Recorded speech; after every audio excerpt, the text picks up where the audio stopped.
What's up, everybody? Welcome back to the channel. This is Legitical Response. We cover political news. We keep you up to date and keep you informed with everything that the government does, because the government's constantly on the move. They're doing stuff we don't like. They make up the rules. We got to live by those rules.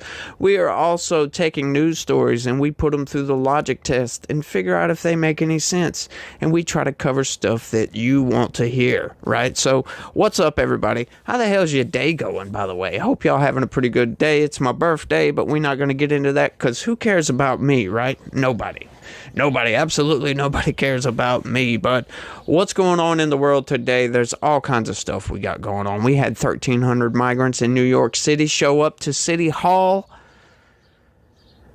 and claim that somebody told them that they were going to get a green card. Oh, imagine that. One of them GMOs probably told them that. Said, we're going to give you a green card. Just show up and we'll give you work. Yeah, the United States doesn't work like that, right? They sent over the articles of impeachment to the Senate, and we're going to see what happens with that. But we had the main thing that I want to at least talk about today, and I think you probably want to hear it too, is the Supreme Court. Supreme Court, we're hearing oral arguments over January 6th, the quote-unquote rioters, right? Like, these people really, like the corporate press does this really bad. They need to distinguish between the people who are actually rioting and some of the people that were just there walking around. Some of them that came after the riot that got the damn, obstructing of an official proceeding and trespassing and all this other stuff. And the official proceeding wasn't even going on anymore, right? Like, we're trying to figure out, why were these people charged? Why were they jailed?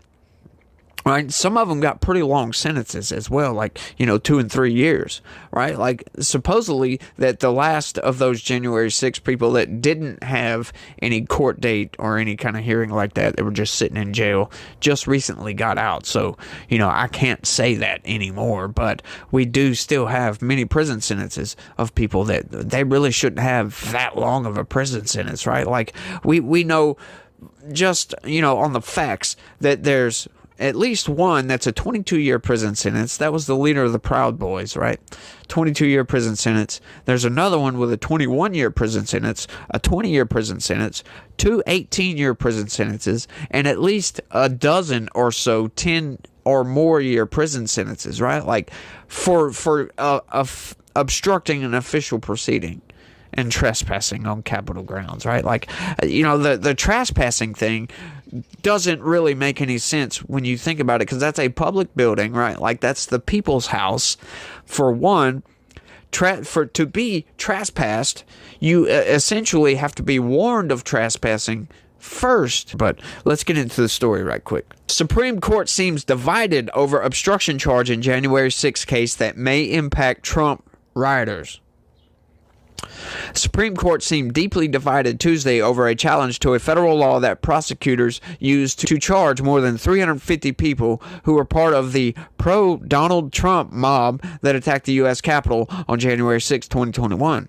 After nearly 2 hours of argument, it was not immediately clear whether the court would allow the Justice Department to apply to the January 6 rioters a statute that makes it a crime to obstruct or impede an official proceeding. In this case, the joint session of Congress that convened to formally certify Joe Biden's 2020 presidential victory.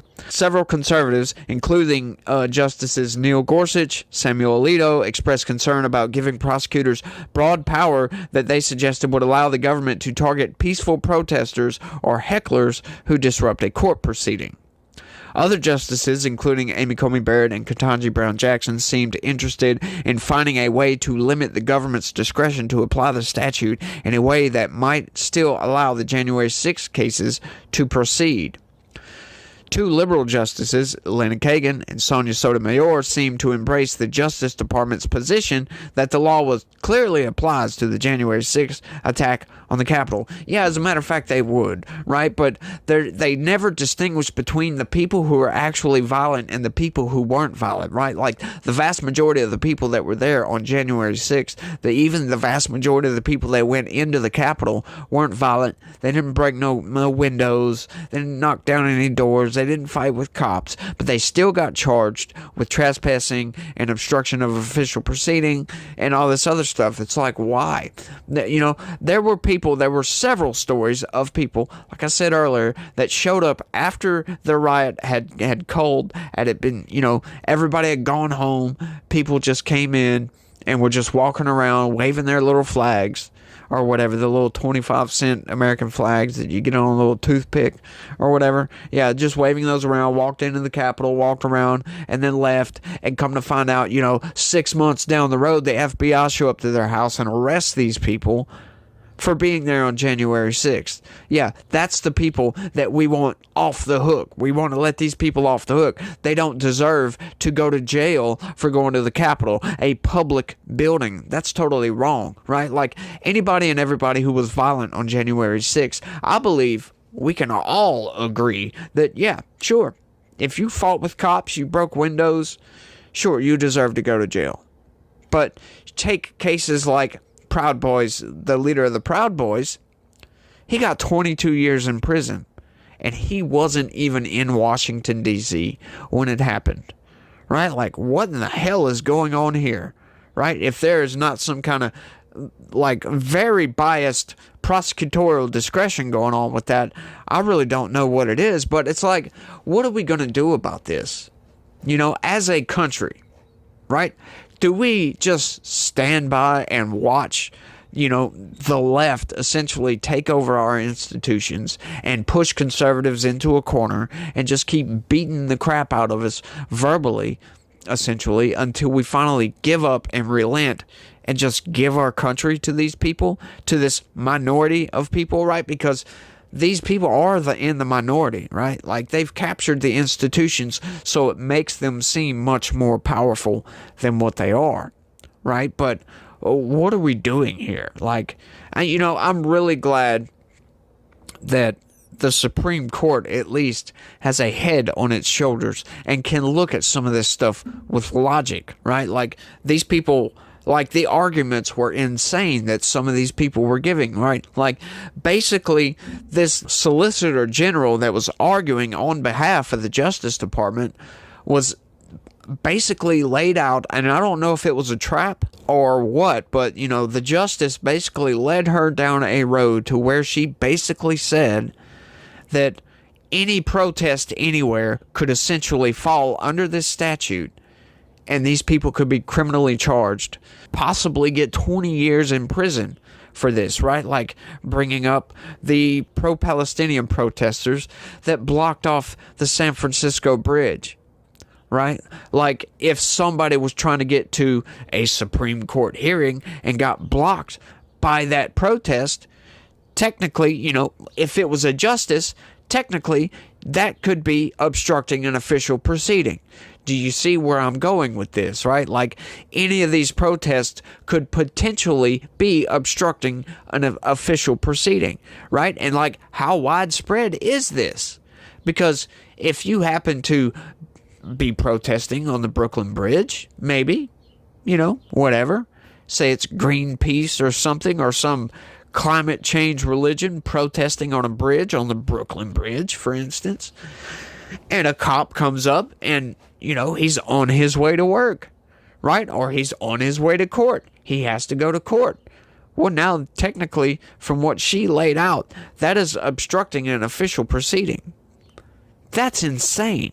Defense lawyers say prosecutors improperly stretched the law, which was enacted after the exposure of massive fraud and the shredding of documents during the collapse of the energy giant Enron. More than 100 rioters have already been convicted and sentenced under the charge, and 2 of the 4 charges Trump faces in D.C. are related to the statute. The case could directly impact Trump's federal trial in D.C. for allegedly trying to remain in power after his 2020 defeat. Like how they say that, trying to remain in power? No. See, that's what I say about the corporate press and their lies, right? Like, sometimes they can't just outright lie about stuff. They have to mislead you and twist it around to try to make you think this when it's really that, right? Like, if you don't know anything about the 2020 presidential election and what was going on, you would think that Donald Trump was trying to just remain in power, right? Well, that's not what went on. That's not what happened. We know that. It was an official election challenge, right? That he wasn't trying to remain in power. He was challenging the results of the election through the court system, for God's sakes, right? Like it was all done properly. It was all done legally. Some people might argue, well, what about the fake electors? Well, no, that wasn't fake electors. Those electors were just on standby just in case he won some of his court cases. Then he would have the electors to stand in for some of the Biden electors that were falsely put in place, right? Like they were going through and investigating and trying to get the courts to listen to challenges of voter fraud that happened in the 2020 election. However, a lot of those court cases were just dismissed upon standing. They didn't even want to hear the evidence, y'all. They just said, no, we're not touching this. Right? Like Texas v. Pennsylvania, where Texas was challenging Pennsylvania because Pennsylvania changed its election rules and the laws around the mail-in voting and early voting and absentee ballots and all this other stuff. They changed the rules without the initial approval of the state legislature, right? So basically, that is an answer that we need from the Supreme Court, and the Supreme Court just totally declined to look at that. That's an answer we need. You know, if states can actually change their election laws without the approval of the state's legislature, that seems like something that the Supreme Court should answer. Let me know what you think down in the comments section. The court's ruling, likely to land in late June, has the potential to undo the convictions and sentences of those who have gone to trial or pled guilty and upend the charges still pending for many more. 3 January 6 defendants have had their sentences reduced ahead of a decision in this case by the Supreme Court. Conservatives on the Supreme Court challenged Solicitor General Elizabeth Prelogar with a host of questions that echo right-wing media who argue that the January 6 prosecutions are partisan. You see, once again, they have to twist the narrative so badly, right? Like, okay, so they're saying that the justices were repeating right-wing propaganda. Yeah, no. That's not what they were repeating. They were giving out facts, right? Like these days, facts seem to be right-wing propaganda, right? Like these left-wing nut jobs, this radical left prosecutors and all these other people that have captured some of our institutions cannot see that facts aren't right-wing, right? Like you can't just make stuff up, right? Like you just want to charge all these people, the non-violent people, with all these crimes on January 6th. They were peaceful protesters. You can't charge them with obstructing an official proceeding after the proceeding was concluded. Right? Like that makes zero sense whatsoever. But let's keep going. I don't want to harp on that all day. Among the cases raised, pro-Palestinian protesters blocking roads across the country, Rep. Jamal Bowman pulling a fire alarm in the Capitol just before a vote, and protests against Supreme Court Justice Brett Kavanaugh's confirmation. Those examples were brought up in amicus briefs from conservative lawmakers and advocacy groups who argue that the obstruction law is being used unfairly against the right, but not the left. You see what I mean? Right? Like they're talking about actual protests, you know, the protests in front of Brett Kavanaugh. We saw all those. Those are facts. That is not right-wing media propaganda. I'm sorry. Those things happened. Okay, it's not right-wing or left-wing. It's facts. That's what the corporate press, they want to make you think it is something when it's really not. I hate how they do that. It pisses me off, if you will. In all those cases, Prelogar said it would be a challenge to prove the required intent to block a specific proceeding from happening or to prove that the disruption was extensive enough to count as obstruction. In the January 6 cases, the government has relied on social media posts and text messages where rioters describe their goal of stopping the vote count from taking place. Yeah, that was a very, very small group of people, but yet they have charged I don't know how many hundreds of people with obstruction of official proceeding, right? Like, it was a very, very small group, like in the tens of people, right? Like a dozen people, right? Go look up the facts. I don't have time to bring all that stuff up. They have also emphasized that Congress was forced to evacuate the building, which has not occurred during other protests inside the building, right? So what? Just because you didn't evacuate, right? Like, maybe Congress wasn't in session. Maybe these people were just in their offices, right? Was that evacuation justified, in other words? Justice Alito is a strict textualist, but like Justices Clarence Thomas and Gorsuch, he sounded deeply skeptical of the government's interpretation of the statute when he questioned Proliger. What if 5 people in today's audience stood up, interrupted, and shouted either the January 6th defendants were insurrectionists who should go to jail, he asked, or the January 6th defendants are patriots and should be set free, delaying the proceeding for 5 minutes? Would that be a violation of the law? Proliger said it would be difficult for the government to prove corrupt intent in such a circumstance.